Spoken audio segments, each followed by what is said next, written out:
Hey everyone, welcome back to a new playthrough of Yu-Gi-Oh! The Duelist of the Roses Redux.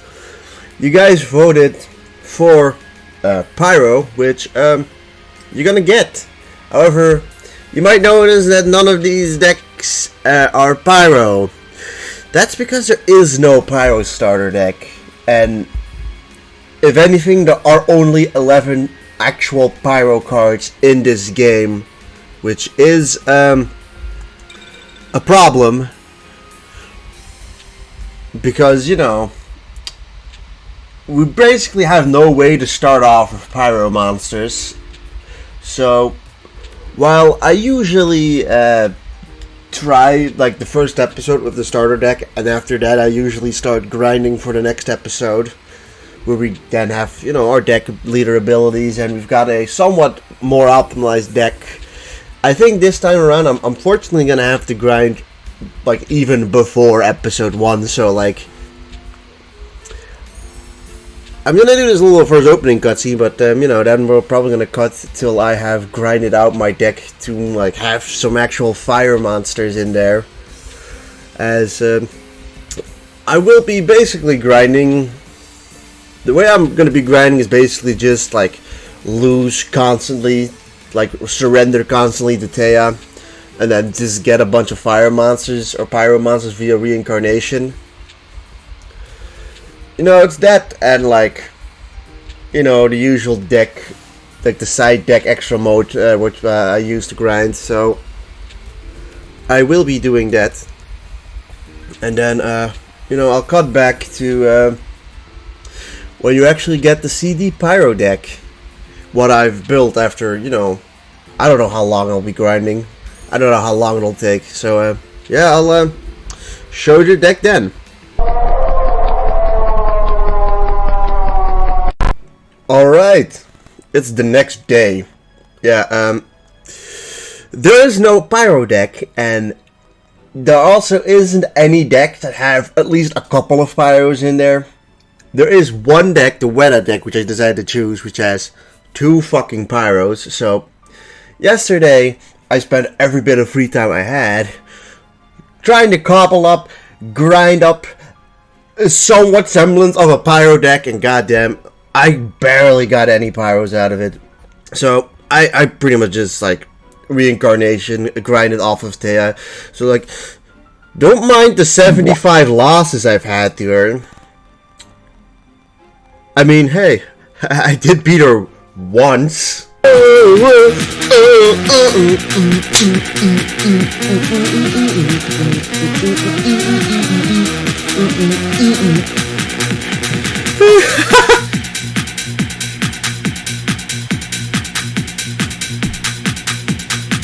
win. But yeah, I'll just kind of show you the deck we have currently. It's far from complete, but we're just gonna have to make it all the way to Shoddy and then build most of our pyro deck. At least we can make somewhat of a semblance of a pyro deck. So I have 3 Flame Swordsmen to make a Vermilion Sparrow. Then I've got a couple of warriors, which, you know, I can make Flame Swordsman with, and in turn make Vermilion Sparrow with.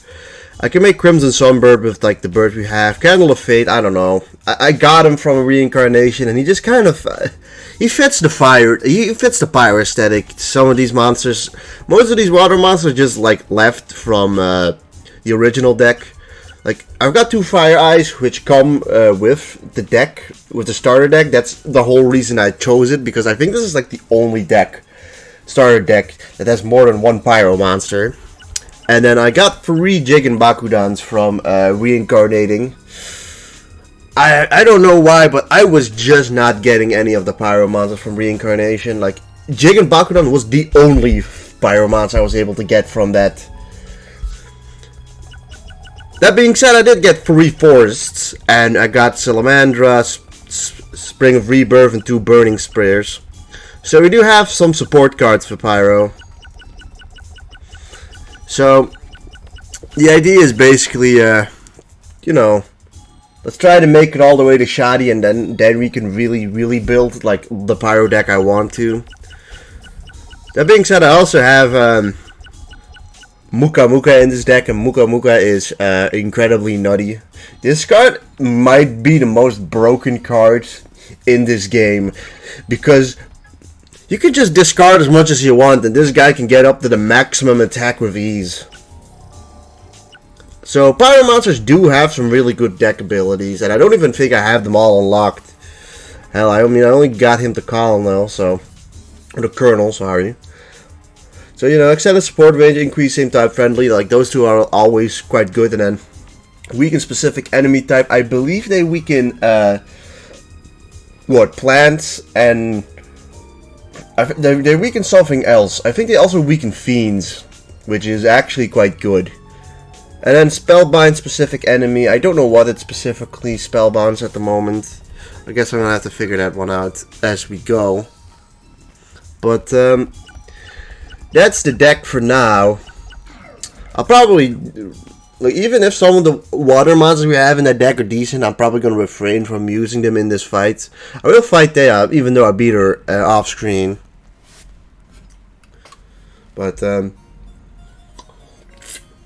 yeah, I was reincarnation grinding, so basically I was just surrendering every time and reincarnating for good cards. Unfortunately, I was just not getting any of the Pyro monsters. I feel like a lot of the Pyro monsters just don't have a chance of being, what's it called?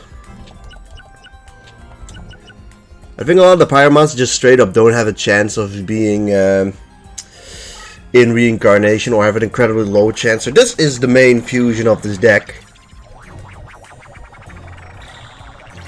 To make Vermilion Sparrow, who in and of itself isn't even that good. Like, he's decent, like, don't get me wrong, but he's also not like fucking god tier or anything like that. But I mean, Thea isn't that hard to beat anyways. I mean, that's annoying, but we can deal with it. Like, the only thing we really need is to get like the forest card. Also, that monster is just naked. Like, some of them were subtle, but she's not subtle at all.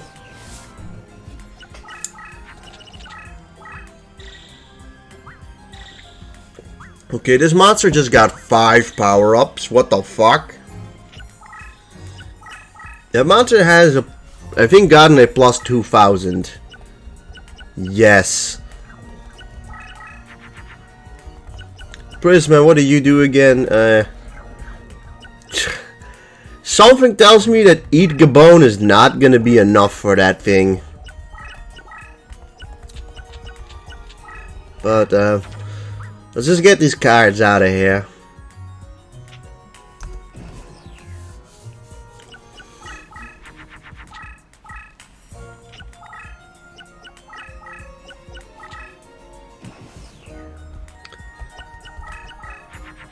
Ooh, we got the Spring of Rebirth, and we got a Burning Spear. I think my plan is just to buff up Vermilion Sparrow a bunch, and I'm really gunning on getting a Forest card, because I'm assuming that thing's scary.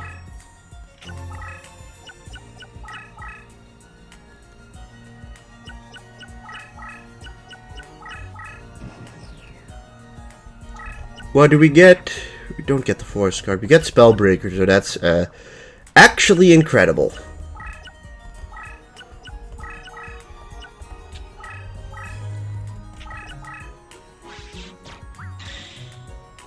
I mean, that is great.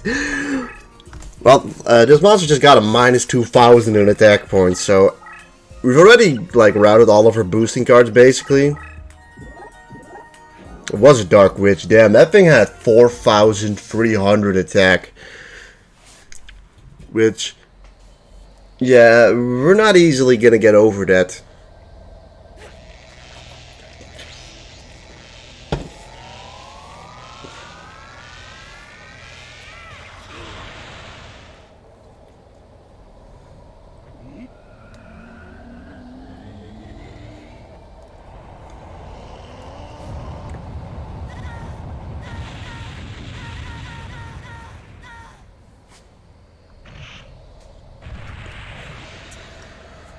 That being said, the PYRO deck really isn't that good.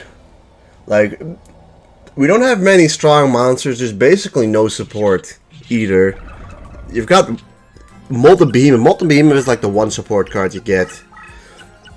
Together with, you know, things like they've got 3 different boosters, which is like cool and all, but if you ask me, like, it always feels like they kind of brick really easily in your hand too.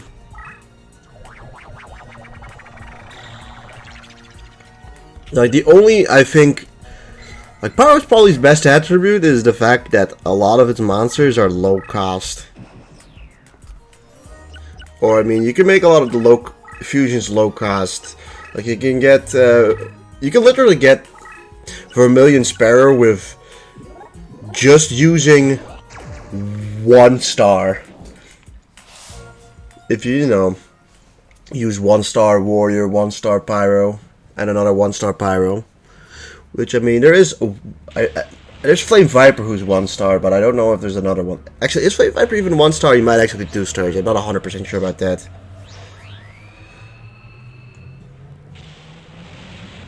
Oh no, she's using her disco balls.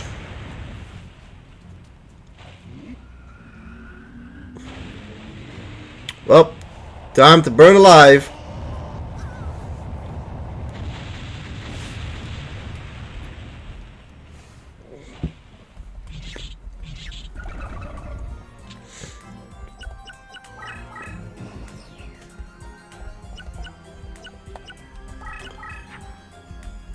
We're really not allowed to have the force card, do we? 3100. I think it's probably for the best to get 2 strong monsters instead of 1 really powerful one. You get me? His tenderness is a little scary though. Kind of regret doing it because he loses it instantly now.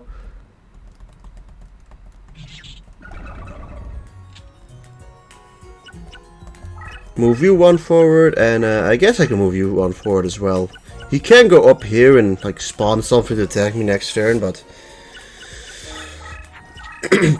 he doesn't really have anything too powerful to do that, so.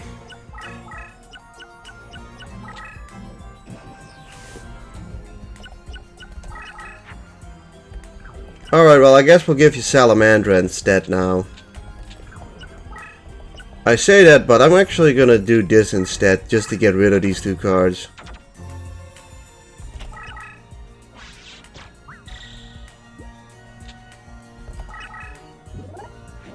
Oh, really? Really? Wow. That's great. I just threw away basically 2 equip cards there.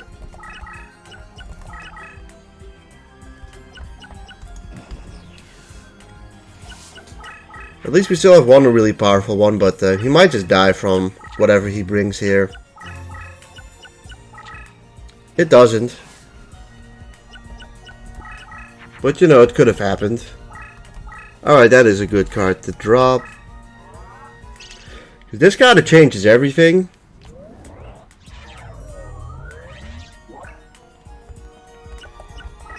Let's get you over here and let's get you there.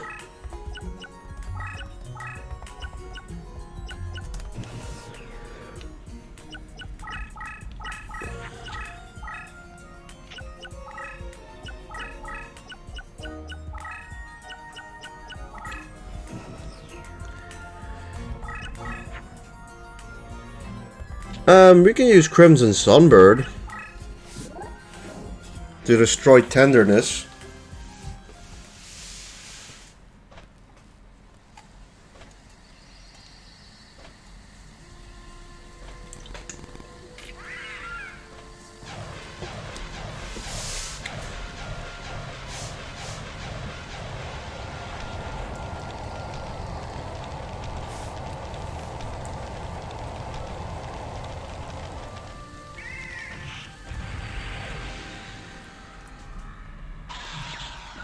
Yeah, expect to see like the same 5 guys the whole playthrough because there's only 11 pyro monsters, so there isn't that much variety in that sense. Alright, that's a petite angel. That was a petite angel, you know. You know what I'm saying? Okay, that's kind of annoying. But I also know that, ooh, I mean, I doubt he's gonna be able to like pull off some miracle destruction here. Like, yeah, it's Hourglass of Life for 700.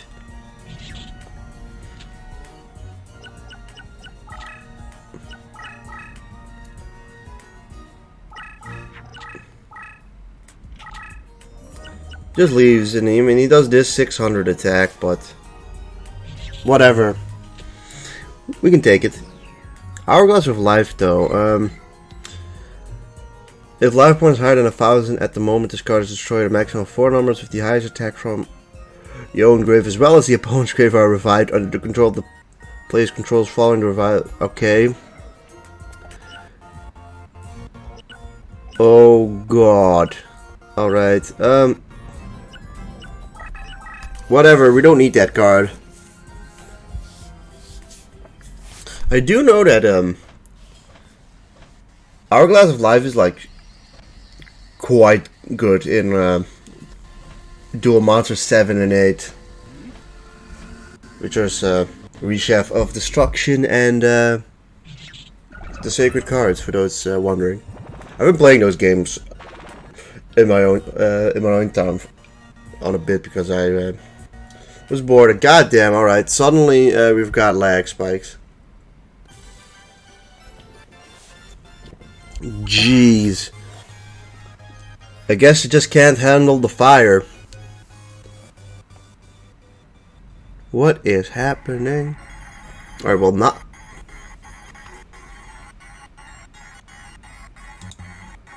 Give me a second.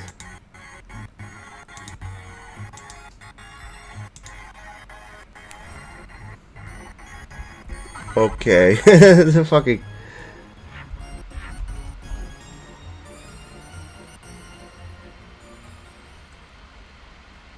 Oh, well, now it's gone. Okay, well, you can basically just fight Tristan straight away after this. Who knows how hard Tristan will be. I don't think we get a buff from being on the meadow. He might be a little tougher because all Tristan does is hide away in the corner.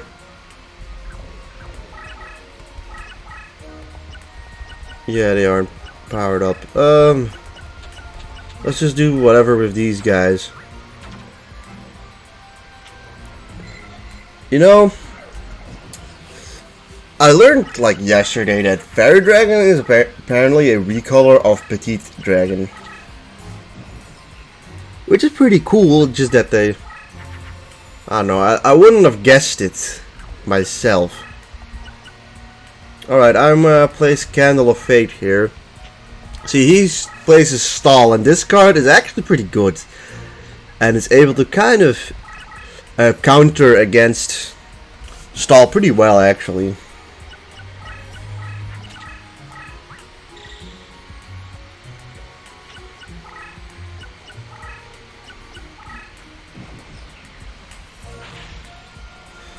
Also, I mean, it tells us directly that this monster isn't a monster. Or this card isn't a monster.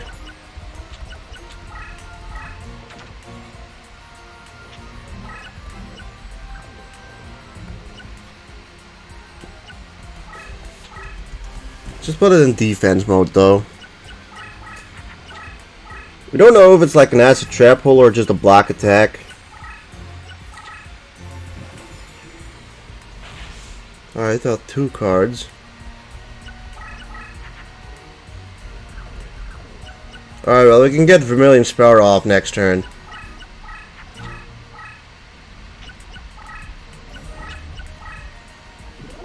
And this is a Carbonala warrior. I don't know what Carbonala even means, but it sounds too close to Carbonara. Which, damn, I could use a good Carbonara.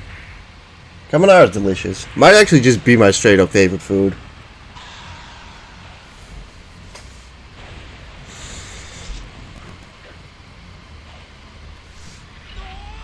Okay, why did he scream at the end?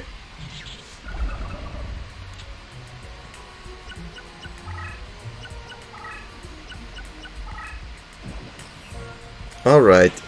He's got a lot of... What's it called? Alright, let's bring our big boy here. So, let's be real. The strategy is just to let him attack into me.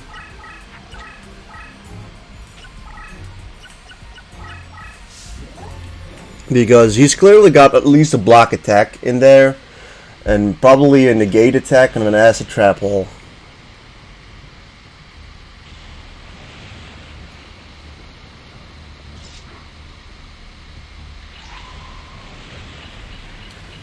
I will say that it is a cool animation.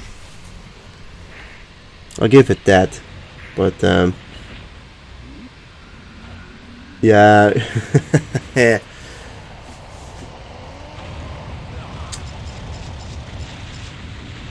You're not beating that.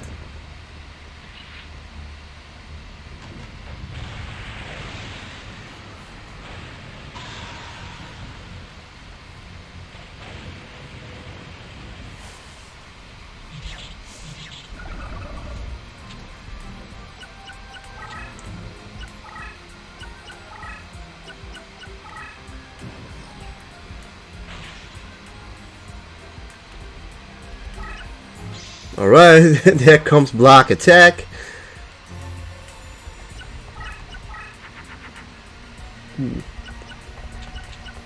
Let's get rid of these 3 cards. Here's Drollbird. Now this card is flipped face up. All monsters with an attack of 500 or less are automatically flipped face up. Well, I mean, I guess it's able to snare down some, what's it called, monsters.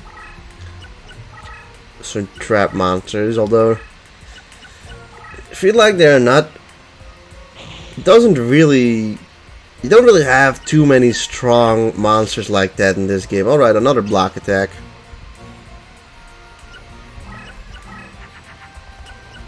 I mean, it's kind of blocking me from wanting to do what I want to do, but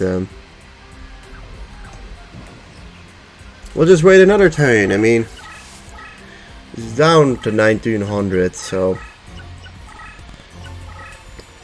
Tristan has like the worst AI in the sense of playing against him because he just sits there and waits.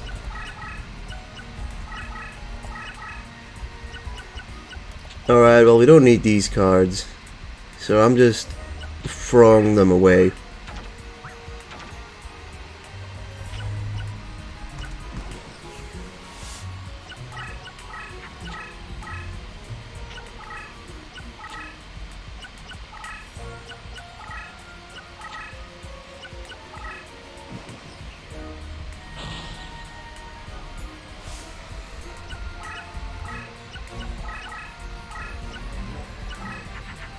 Am I able to use this card? I don't actually know. Alright, I am. It just reveals it. It doesn't, like, stop me from using it. I'm a little paranoid in the sense that I think this is an acid trap hole.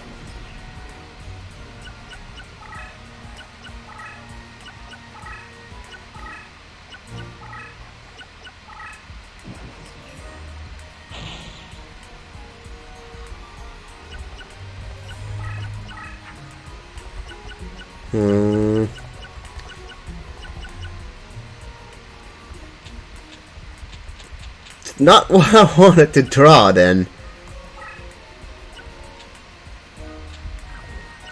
Doesn't... Pretty sure warriors get a buff there. I mean, he gets... It doesn't seem like the worst of IDs. Airmail.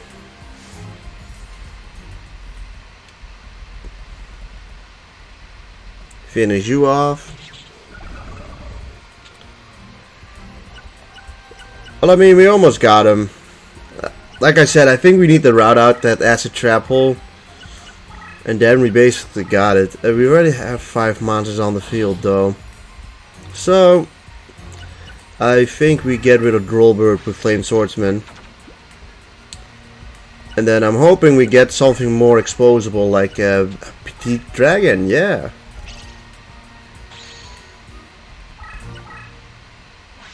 It's a Curse Breaker.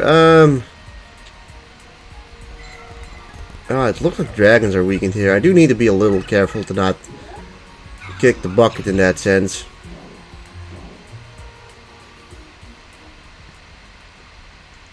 Tactical Warrior gives, I guess, a buff to warrior monsters. Makes sense.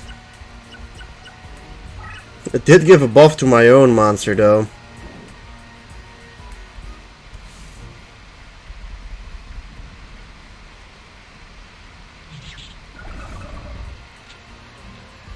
I think I'm best off just keeping you there so that you don't get hurt. Because I mean well, now he isn't going to, but he could have hurt my what's its face. He could have just killed Petite Dragon if he wanted to.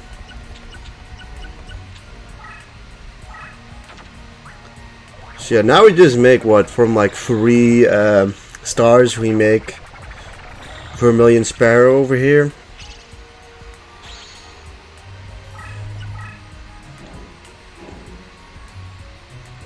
And what, does that finish him off?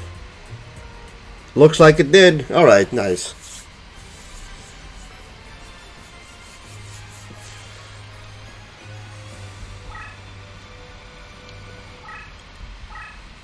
Yeah, Candle of Fate really helped us in this specific battle like a whole lot. Also, like getting some like low level warriors is not bad for the deck. Like getting some 2-star and 1-star warriors could be decent to getting like Vermilion Sparrow out easy. Or easier. I don't believe it, you beat the crap out of me.